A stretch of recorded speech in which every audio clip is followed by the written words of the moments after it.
jika Anda mengikuti seruan Nabi Kita berada di sebuah ambang sejarah. Hak muslim dengan muslim yang lainnya itu ada 6. diajak untuk berpikir tentang keturunan sebelum nikah.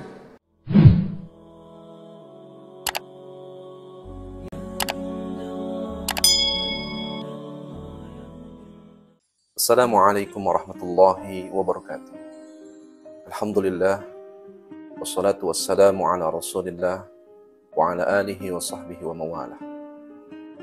Allahumma fassalli wa sallim wa barik ala sayyidina Muhammadin wa ala alihi wa sahbihi wa man tabi'ahum bi ihsan ila yaumiddin. Sahabat muslim dimanapun Anda berada, di kesempatan kali ini kita akan sedikit mengupas perkara yang berhubungan dengan lisan kita. Sebab Nabi SAW mengatakan, Salamatul insan fi hifdzil lisan. Selamatnya manusia itu karena bisa menjaga lisannya. Ya, tidak lain adalah perkara ghibah. Hari ini ghibah itu seperti candu pribadi. Padahal dia adalah dosa yang amat sangat menjijikkan.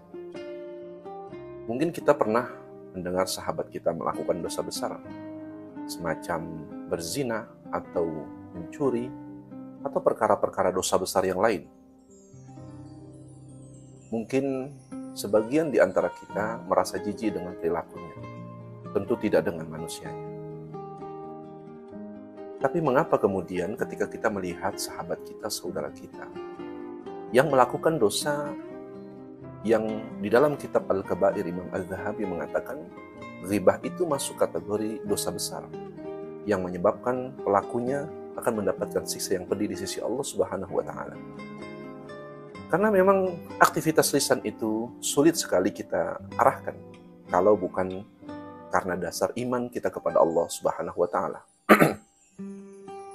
Jadi perkara ghibah atau dosa besar ini tidak bisa disetting oleh alam bawah sadar kita saja, atau mungkin sebagaimana training-training yang sering kita dengar bahwa kita harus berpikir positif dan lain sebagainya.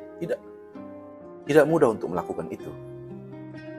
Tetapi dengan iman kepada Allah, karena agama Islam ini dasarnya adalah iman kepada Allah, maka buah daripada iman itu adalah akhlak yang mulia. Seseorang yang tidak menggibahi temannya, saudaranya, tetangganya, istrinya, suaminya, anaknya, atau siapapun, maka dia berada di posisi iman yang baik. Sebaliknya, ketika dia mulai lisannya tidak bisa disetting, lisannya sudah tidak bisa dijaga tentang dosa besar ini, dengan mudahnya dia kemudian ketika terpancing dengan temannya yang bercerita, asik dia bercerita, maka dia ikut dalam suasana ghibah yang mendapatkan dosa besar, kata Imam Az-Zahabi. Dan ghibah ini menariknya adalah satu dosa yang tidak perlu modal. Kalau orang berzina kadang-kadang butuh modal, bahkan butuh rencana. Kalau orang ingin merampok, ingin mencuri, kadang-kadang butuh modal, butuh rencana. Tapi ghibah tidak. Kadang dia tidak disetting, tidak direncanakan, tanpa modal, meluncur begitu saja dari lisan seorang mukmin. Tapi kemudian Allah Subhanahu wa Ta'ala memberikan satu batasan syariat yang seorang muslim harus senantiasa berhati-hati untuk membicarakan keburukan orang lain.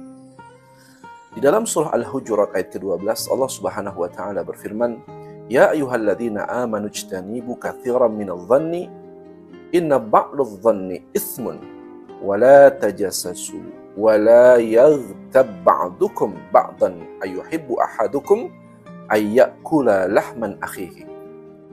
Wahai orang-orang yang beriman, mari kita urut satu persatu ayat ini. Jauhilah kebanyakan di antara kalian prasangka. Nah, ternyata akar daripada ghibah itu adalah prasangka.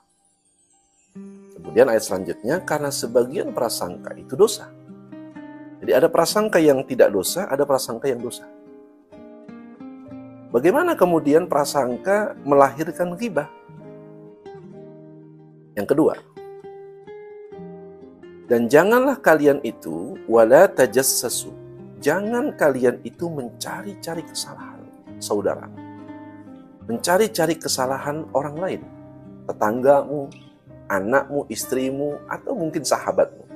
Jangan dicari-cari. Sebab kalau kita mencari-cari kesalahan orang lain, pasti ketemu. Pasti ketemu. Kenapa? Manusia tidak pernah ada yang terbebas daripada kesalahan. Ini lain hal dengan islah. Ya. Kalau islah itu ingin melakukan perbaikan. Tapi kalau tidak punya keinginan islah, hanya ingin agar orang lain itu mengetahui bahwa dirinya berada di atas jalan yang benar, kemudian dia mengorek, mencari-cari kesalahan orang lain, maka ini perkara yang tercela, kata Al-Quran. Baru yang terakhir, wala yaghtab ba'dukum ba'dan ayyuhibbu ahadukum ayyakula lahma akhihi.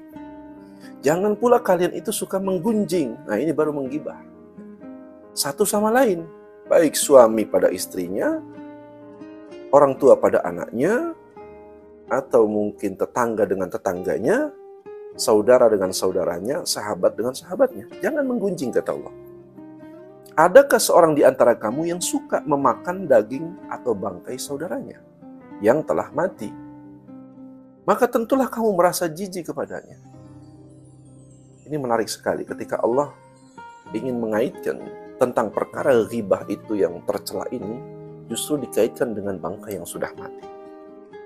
Al-Imam Asy-Syaukani di dalam kitab tafsirnya, dalam tafsir Fathul Qadirnya, beliau menjelaskan, karena pada dasarnya ghibah itu dikaitkan dengan bangkai karena bangkai sama sekali tidak tahu siapa yang memakan dagingnya. Jadi kalau sudah jadi bangkai memang nggak pernah bisa merasakan siapa yang memakan bangkainya. Kalau sudah jadi bangkai ya bangkai saja, dia nggak bisa merasakan. Begitu juga sama. Begitu juga orang yang Allah sangat menjaga kehormatan seorang mukmin, kehormatan seorang muslim, tiba-tiba dimakan oleh saudaranya tanpa sepengetahuan orang yang sedang dimakan. Begitulah Allah mengumpamakan. Maka kemudian Allah pertanyakan dengan pertanyaan yang sangat menyentuh perasaan orang-orang yang masih ada iman di dalam hatinya. Sukakah kamu makan bangkai saudaramu yang telah mati? Ini tentu pertanyaan yang harus senantiasa ditanyakan kepada diri kita. Maka syariat itu bukan untuk menunjuk satu kelompok, perorangan, individu, atau siapapun. Ini syariat. Apalagi ketika kita bicara tentang dakwah dan tarbiyah, para juru dakwah, para penyampai kebenaran, jangan kemudian kita ketika mendengar nasihat atas dasar like or dislike. Ini perbuatan tercela dan tidak beradab. Asal kita suka dengan orang yang kita terima, tidak suka kita buang. Bahkan syariat-syariatnya pun juga ikut dibuang. Yang lebih celaka sudah dibuang pula kemudian menuduh orang yang menyampaikan syariat itu orang yang arogan dan merasa benar sendiri. Nah, ini perkara yang sangat menjijikan dalam perkara akhlak dan adab.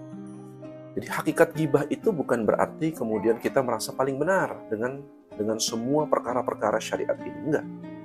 Tapi perkara ghibah ini adalah bagian daripada adab dan akhlak Islam yang seorang muslim tidak boleh melakukan perbuatan akhlak tercela ini. Adakah ghibah yang dibenarkan? Adakah ghibah yang diperbolehkan? Tentu ada. Karena tidak mungkin orang lepas daripada ghibah.